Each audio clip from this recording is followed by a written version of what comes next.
Imagine flying at 200 miles per hour through absolute darkness. No moon, no stars, no horizon. The only thing between you and oblivion is a voice in your headset and a green glow on a radar screen you cannot see. You are hunting an enemy you will never lay eyes on until the instant you pull the trigger, if you see him at all. One mistake, one miscalculation, 1 second of doubt, and you become a brief flash of light over enemy territory that no one will remember. This is not the war of daylight dogfights and painted aces. This is the war of blind men in the sky, where trust is the only weapon that matters more than guns, and where 2 survivors flying on borrowed time would become the deadliest night hunters in the European theater. By dawn on March 2, 1945, everything would change. But first, they would have to survive the night. First Lieutenant Herman Ernst had already died once.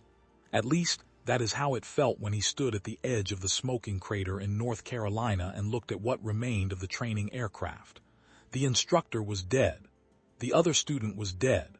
Ernst had walked away with scratches. There was no reason for it. No explanation that made sense. The aircraft simply fell apart in the air, metal screaming, the world spinning, and then impact.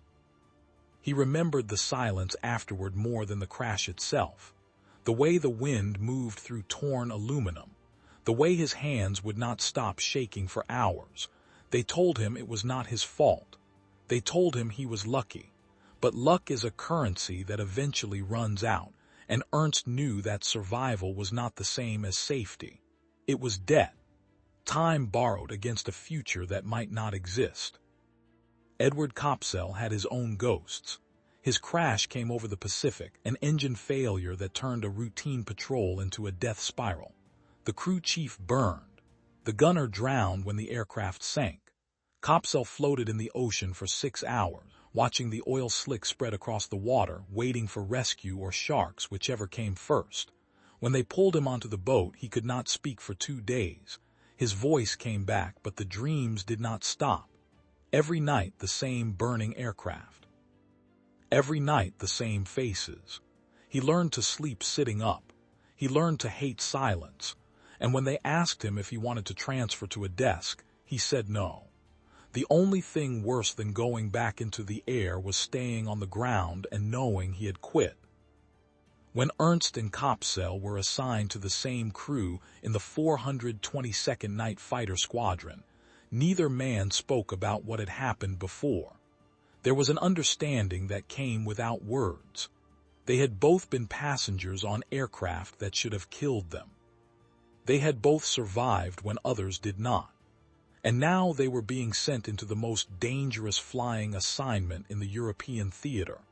Night interception in a twin-engine fighter that most pilots did not trust, hunting an enemy that could not be seen, over a continent covered in anti-aircraft guns that would fire at anything with wings. The Northrop P-61 Black Widow was a machine built for a war that did not yet exist when it was designed. 65 feet wide, twin booms, flat black paint that swallowed light, 4 20mm cannons in the belly, 4 50 caliber machine guns in a dorsal turret, crew of 3, pilot, radar operator, gunner, but the real weapon was invisible.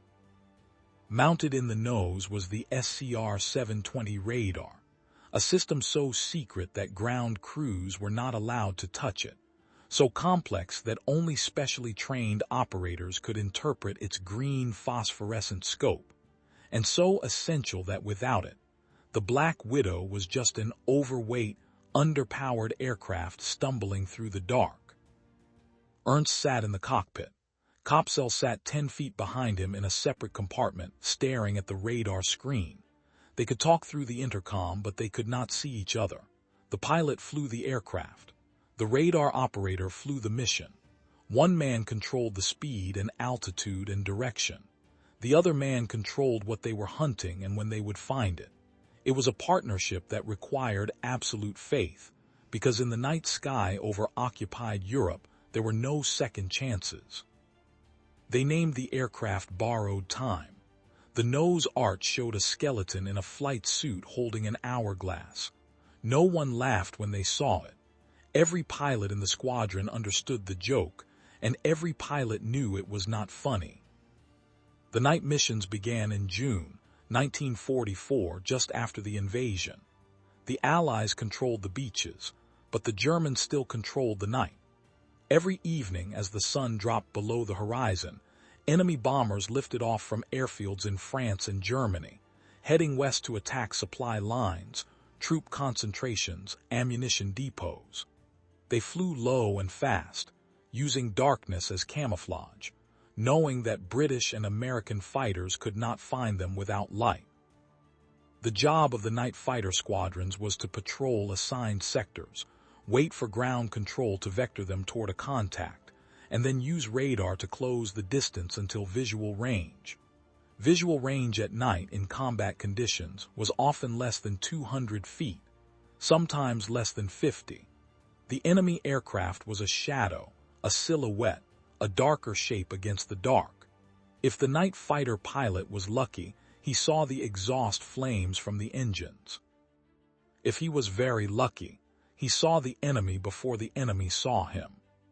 If he was unlucky, he flew past without ever knowing the target was there, or he misjudged the closure rate and collided, or the enemy rear gunner saw him first and opened fire. Ernst and Copsell flew their first combat patrol on June 23rd, 6 hours in the air. No contacts. They came back exhausted, eyes aching, nerves shredded. The next night the same, and the night after. Waiting was worse than combat. The mind invented threats. Every shadow became an enemy. Every instrument flicker became a malfunction. Ernst gripped the controls so tightly his fingers cramped. Copsell stared at the radar screen until his vision blurred. They learned to talk to each other constantly, just to confirm they were still there, still awake, still alive.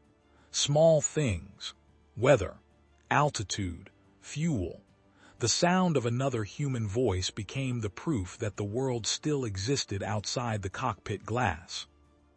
The first kill came on July 16, 1944, and it was not an aircraft. Ground control radioed a contact inbound from the coast, high speed, low altitude, no deviation. Ernst turned borrowed time toward the intercept point, pushing the throttles forward. Copsell watched the radar return grow stronger. Range 3 miles, 2 miles, 1 mile. Ernst peered into the darkness, seeing nothing. Copsell called the range every few seconds. 4,000 feet, 3,000, 2,000. Ernst should have seen something by now. Exhaust, wings, anything. There was nothing. Copsell's voice tightened. 1,000 feet. Ernst's hand moved toward the trigger, and then he saw it. Not an aircraft, a shape. A cylinder with stubby wings, a pulse jet engine spitting flame from the tail.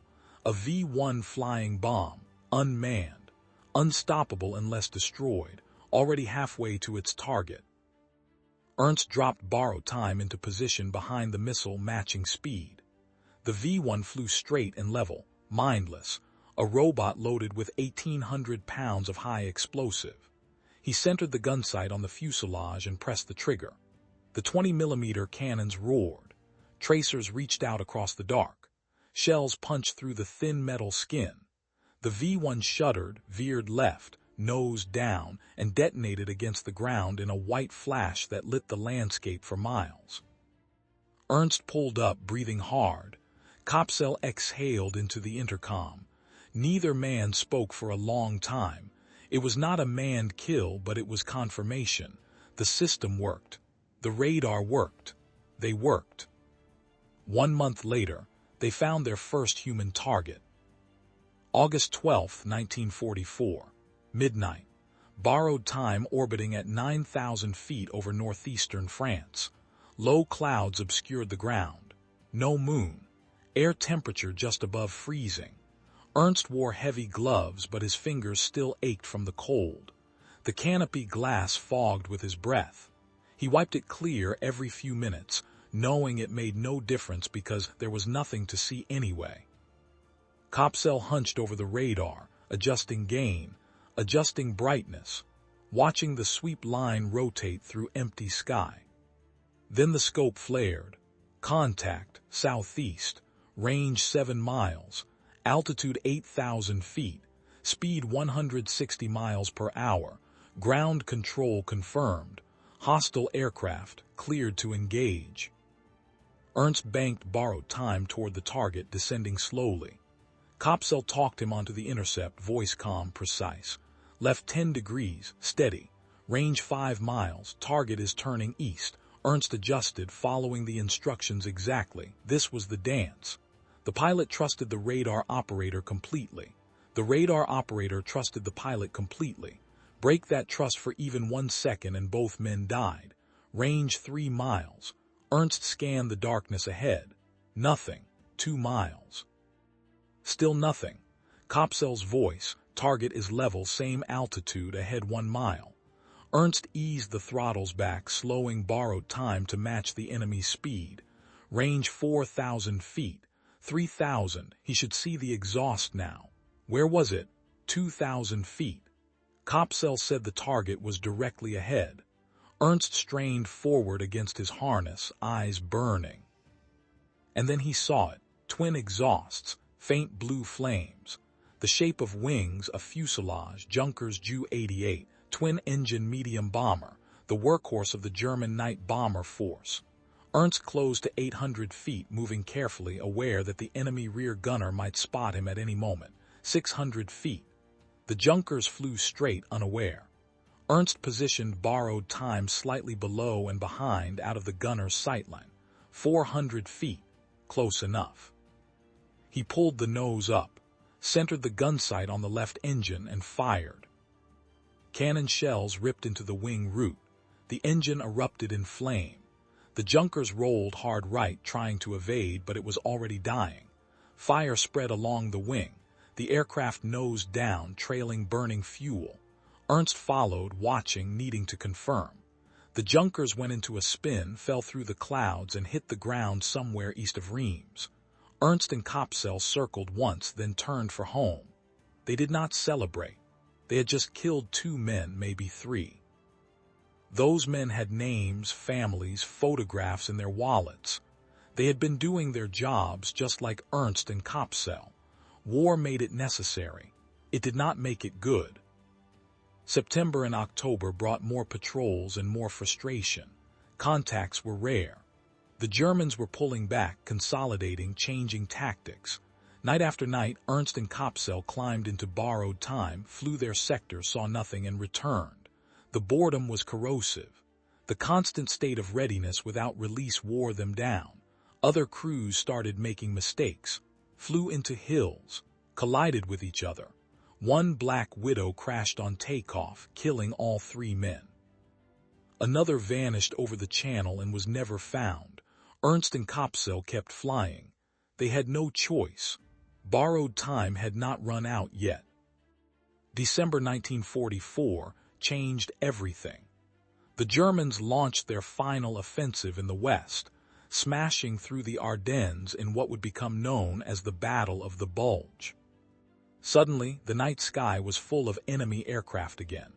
Bombers attacking Allied supply routes, transports bringing reinforcements, reconnaissance planes mapping positions. Ground control could barely keep up with the contacts. Night Fighter Squadrons flew double missions, triple missions, landing only to refuel and rearm before launching again. Ernst and Copsell flew until exhaustion became normal, until the line between waking and dreaming blurred, until they moved through missions like ghosts. December 18th. Contact vectored over Belgium. Another Junkers Ju-88. Ernst intercepted, closed, fired. The bomber exploded so violently that debris hammered against borrowed time's fuselage. Ernst fought the controls, keeping the aircraft level, feeling the airframe shudder. Copsell called out damage checks. Hydraulics good, engines good, flight controls responding. They stayed airborne. The Junkers did not. December 27th. 2 contacts in one night. Both Ju-88s. Both destroyed. Ernst's hands shook so badly after the second kill that he could barely hold the control yoke.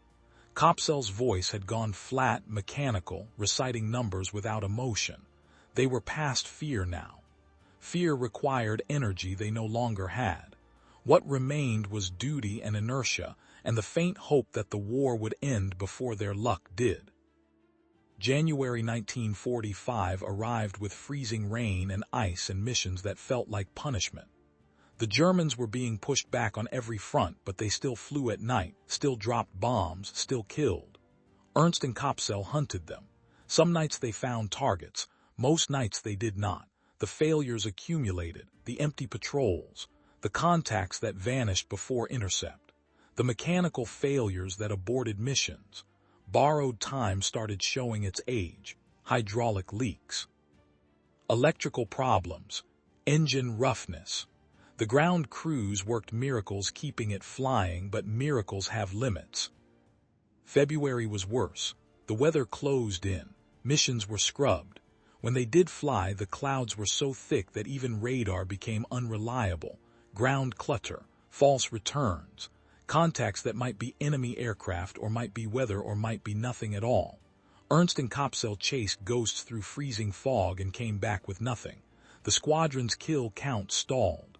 Morale dropped. Pilots started talking about transfers. Some requested reassignment to day fighters. Others just stopped talking altogether. Ernst and Copsell did not talk about quitting. They had 4 confirmed kills, 1 V-1, 3 manned aircraft. One more would make them aces, a designation that mattered less than it should but still mattered. They wanted it, not for glory, not for recognition, but because it would mean they had survived long enough to achieve something that most night fighter crews never did. It would mean the borrowed time had bought them something real. March 1, 1945. The mission briefing was routine. Patrol Sector 7, altitude 8 to 12,000 feet, watch for enemy transport and reconnaissance activity. Expected contact probability, low. Ernst and Copsell walked to borrowed time in silence. The aircraft looked tired, scuffed paint, patched bullet holes from a mission 2 weeks earlier, streaks of oil on the engine cowlings. But the engine started, the radar initialized, and the hydraulics responded. Good enough. They took off at 2100 hours just after sunset.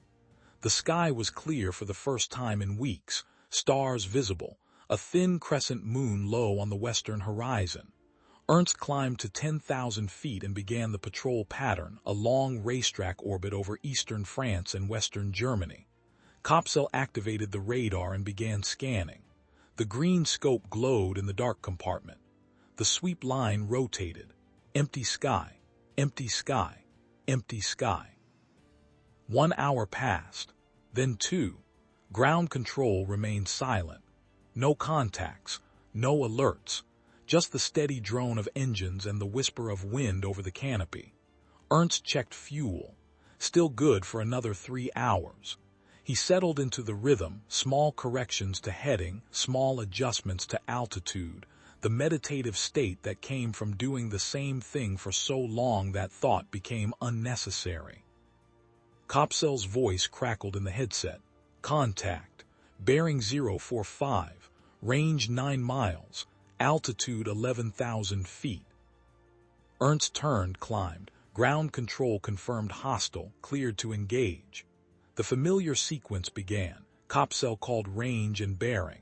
Ernst followed instructions. The distance closed. 7 miles, 5 miles, 3 miles. Ernst strained to see forward. Nothing yet. 2 miles. Copsell's voice tightened.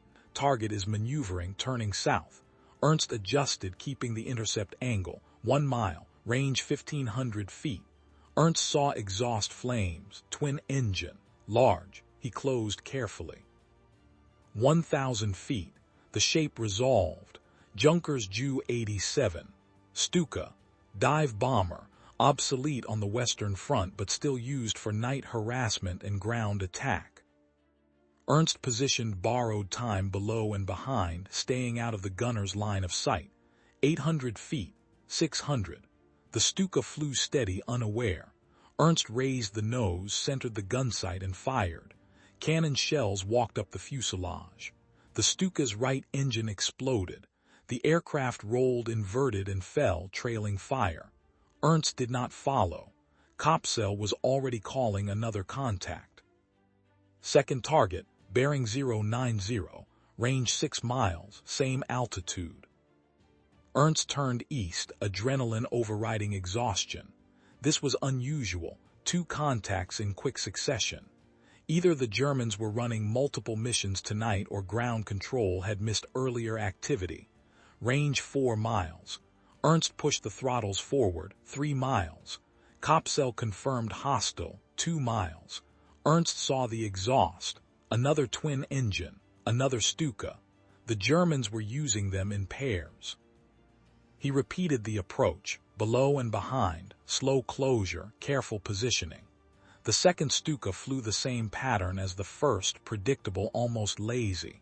Ernst wondered if the crew even knew they were being hunted. He fired from 500 feet. Shells tore through the left wing. The fuel tank detonated. The Stuka disintegrated, pieces tumbling through the dark. Ernst pulled up hard, avoiding debris. Copsell's voice came through the headset, different now, strained. "That makes 5 manned kills. You're an ace." Ernst did not respond immediately. He scanned the instruments, fuel at 60%, ammunition at 40%, engines running smooth. He looked out at the night, the stars, the dark landscape far below. 5 aircraft destroyed, 5 crews killed. And somewhere in North Carolina, there was a crater where 2 men had died and Ernst had walked away. Somewhere in the Pacific, there was a patch of ocean where 2 men had drowned and Copsell had floated. The debt was still unpaid. The time was still borrowed. Ground control radioed. Third contact, bearing 320, range 8 miles. Altitude 10,000 feet, possible transport. Ernst turned northwest. His hands were steady on the controls. Copsell's voice was steady in his headset. They had done this so many times that it had become reflex. Range 6 miles, 4 miles, 2 miles. Ernst saw the target, larger than the Stukas, 4 engines. Junkers Ju-290 transport, probably carrying supplies or evacuating personnel. It did not matter. It was enemy. It was hostile. It was mission.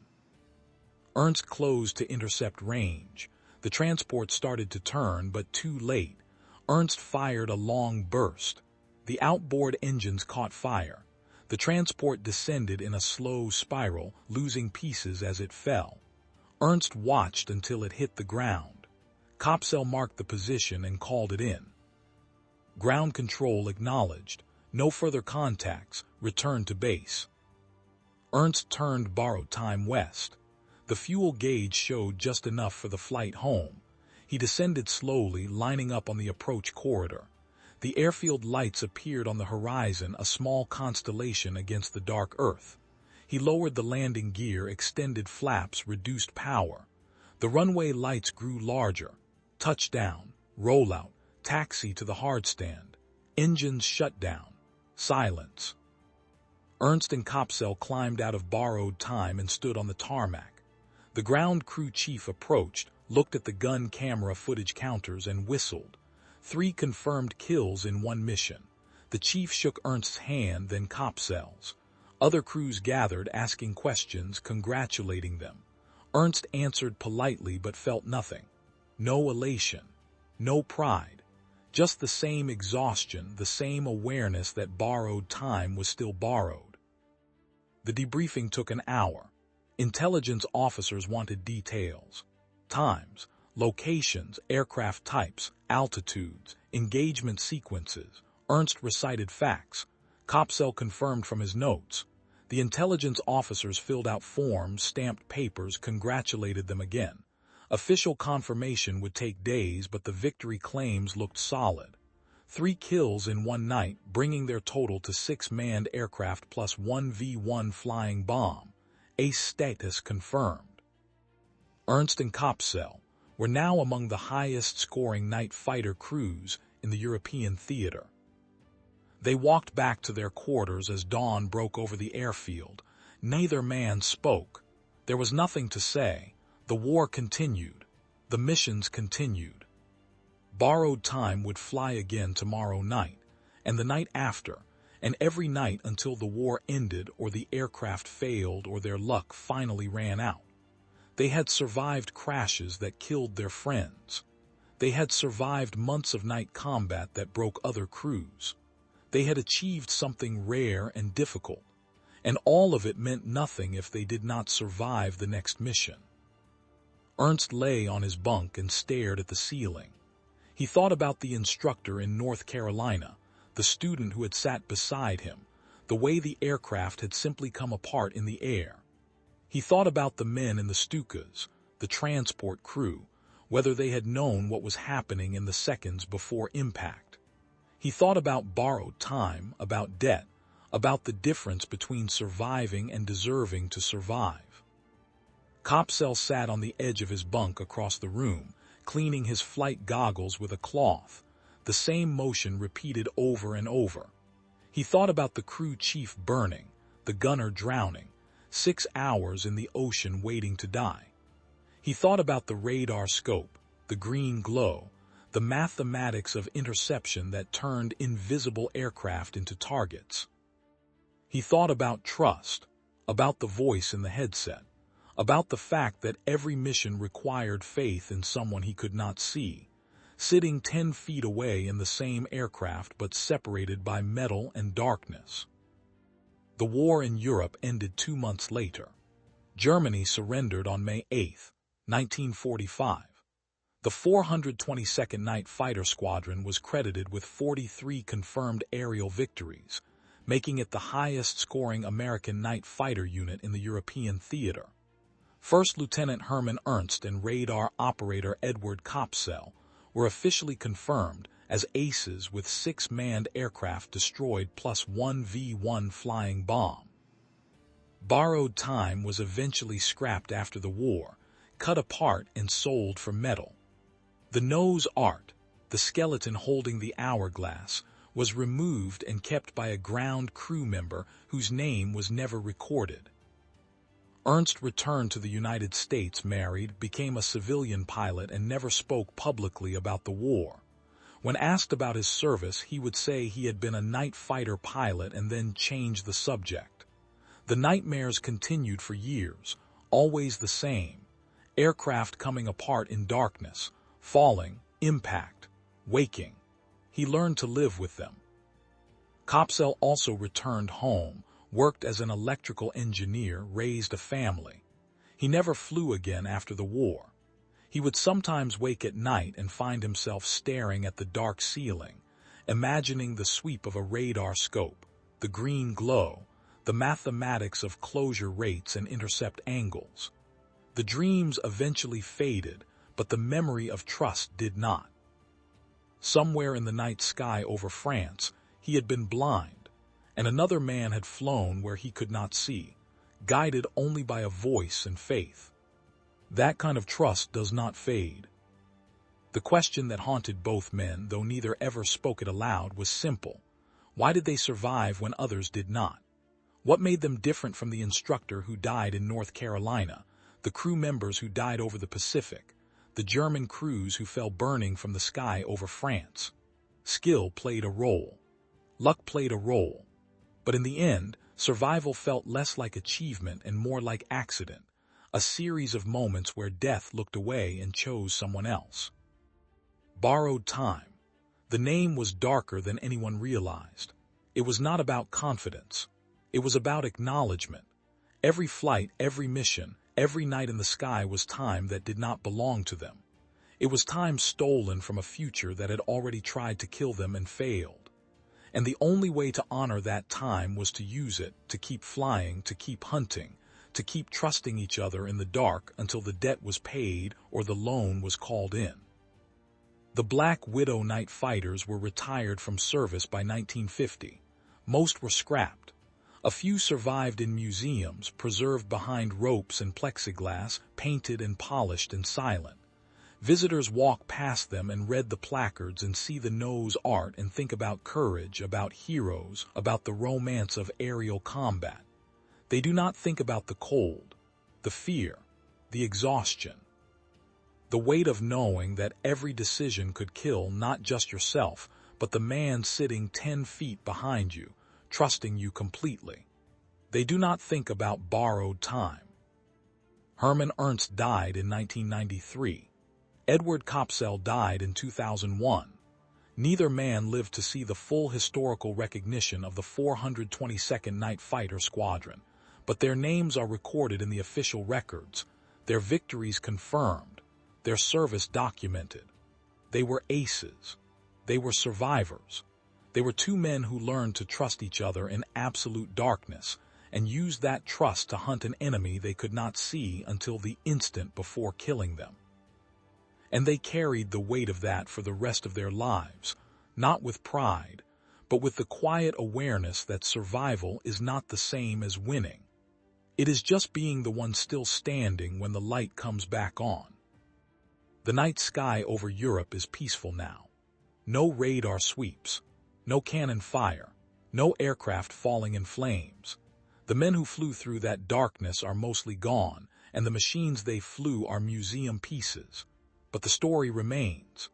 Two survivors in a black aircraft, flying on borrowed time, learning that trust between two people can be stronger than fear, more reliable than technology, and sometimes the only thing that keeps you alive when everything else has failed.